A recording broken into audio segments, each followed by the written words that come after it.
Good morning. आज हम EL 203 का पोटेंशियोमीटर डिस्कस करेंगे। This is 2.4.1 in your syllabus. Now potentiometers are basically passive transducer. Passive transducer का मतलब है वो ट्रांसड्यूसर जिनको चलाने में एक्सटर्नल पावर सोर्स की ज़रूरत होती है, उनको हम पैसिव ट्रांसड्यूसर्स कहते हैं। यानी कि ये अपने आप नहीं चल सकते या अपने आप आउटपुट नहीं दे सकते। इनका आउटपुट अगर प्राप्त करना है तो इनपुट पर आपको कोई सप्लाई देनी पड़ेगी। अगर हम इसका सर्किट रिप्रेजेंटेशन देखें तो ये बेसिकली एक रेजिस्टिव एलिमेंट होता है, जिस रेजिस्टिव एलिमेंट की टोटल लेंथ XT होती है।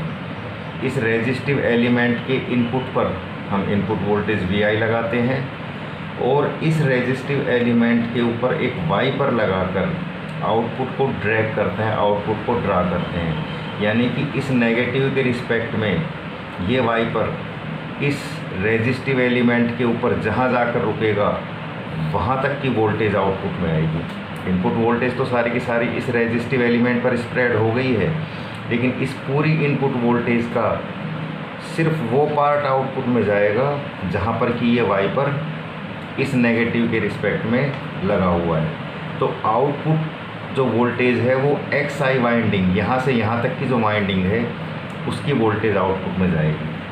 तो suppose EI is the input voltage, RP is the total resistance of this port. ये जो पोर्ट है इसमें जो हमने रेजिस्टिव एलिमेंट यूज़ किया है इसका RP टोटल रेजिस्टेंस है। Let XT be the total length of the resistive element of port. ये जो पोर्ट है ये इसका रेजिस्टिव एलिमेंट है, तो XT हमने यहाँ से यहाँ तक की टोटल लेंथ ली है। Let XI be the displacement of wiper from zero position. ये जीरो पोजीशन है या नेगेटिव जो है बैटरी का ये जीरो पोजीशन है। तो इस जीरो पोजीशन के रिस्पेक्ट में वाइपर जहाँ रुक रहा है वो लेंथ हमारी XI है। And let EO be the output voltage, ये हमारी आउटपुट वोल्टेज है। तो जो आउटपुट वोल्टेज है वो होगी resistance at the output terminal, यानी कि इस आउटपुट टर्मिनल पे जितना रेजिस्टेंस है upon resistance at the input terminal, यानी कि ये जो इनपुट टर्मिनल से इनका जो टोटल रेजिस्टेंस है मल्टीप्लाइड बाय इनपुट वोल्टेज। तो आउटपुट वोल्टेज की इक्वेशन आएगी EO is equal to XI by XT into EI। अब इस पोर्ट की अगर हम कंस्ट्रक्शन देखें एक्चुअल में तो बेसिकली ये एक कोर जो कि एक इंसुलेटिंग मटेरियल की बनी होती है। ये सिलेंड्रिकल हो सकती है, फ्लैट हो सकती है, रेक्टेंगुलर हो सकती है। इसके ऊपर हम ये इंसुलेटिंग वायर, इस इंसुलेटिंग कोर के ऊपर हम ये वायर बाउंड करते हैं।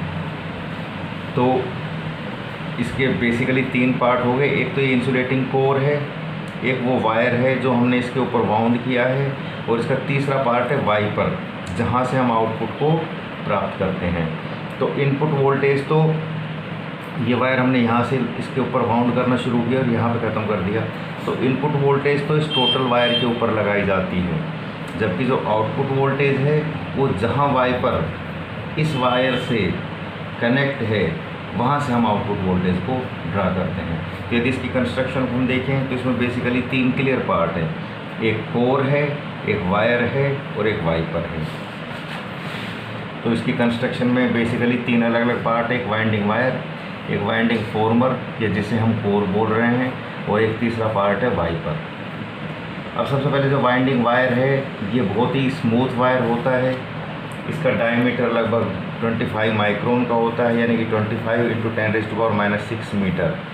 And this is bounded on a flat core. और ये वायर किस चीज़ का बना होता है? ये कॉपर निकल का बना हो सकता है, ये निकल क्रोमियम का बना हो सकता है, ये सिल्वर पैलेडियम का बना हो सकता है। दूसरा पार्ट है वाइंडिंग फॉर्मर या कोर। ये फ्लैट हो सकती है या सिलेंड्रिकल मैंड्रल हो सकती है। ये जो कोर जिसके ऊपर हम ये कोर जिसके के ऊपर हम इस वायर को लपेट रहे हैं, ये या तो फ्लैट हो सकती है या सिलेंड्रिकल मैंड्रल हो सकती है। और ये इंसुलेटिंग मटेरियल की बनी होती है जैसे कि सिरामिक। तीसरा पार्ट है वाइपर। वाइपर वो पार्ट है जो हम वायर के ऊपर जैसे कि हम मूव कराते हैं। तो this is the element which is rotating over the winding wire. ये जो वाइपर है ये इस तरह का होना चाहिए मटेरियल की जो सबसे लेस फ्रिक्शन, बहुत ही कम फ्रिक्शन निकाल सके। ये वायर बना होता है या तो फॉस्फर ब्रोंज का या बेरिलियम कॉपर का। अब हम देखते हैं कि इसके एडवांटेजेस क्या हैं। पहला एडवांटेज ये है, this is very simple in construction, इसकी कंस्ट्रक्शन बहुत सिंपल है। दूसरा एडवांटेज है, it gives high output, output इसका बहुत हाई आता है।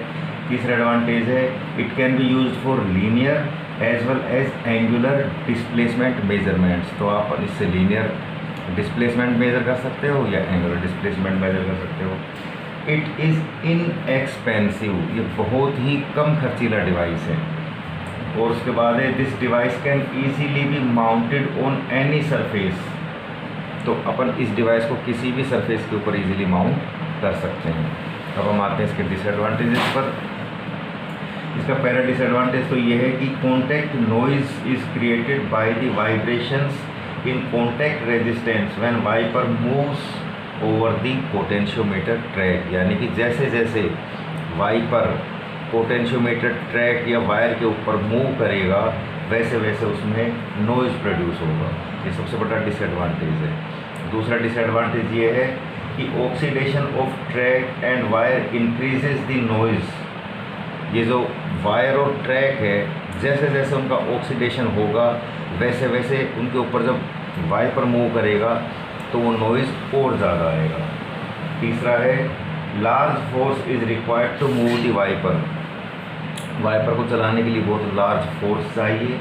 और चौथा है, it has very limited life period, क्योंकि इसमें मैकेनिकल वियर एंड टियर है इसलिए इसकी लाइफ पीरियड भी बहुत कम है। तो ये हमारा ट्रांसड्यूसर था पोर्ट, जो कि एक पैसिव ट्रांसड्यूसर था, इसलिए इसको चलाने के लिए एक इनपुट सप्लाई की ज़रूरत पड़ती थी। यहाँ से हम आउटपुट ले रहे हैं, ये इसकी आउटपुट इक्वेशन है, EO बराबर XI/XT इंटू EI।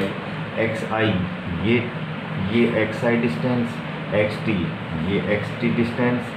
फिर ये इसकी कंस्ट्रक्शन दिखाई गई है। इसके बेसिकली 3 पार्ट होते हैं, वायर, कोर और वाइपर।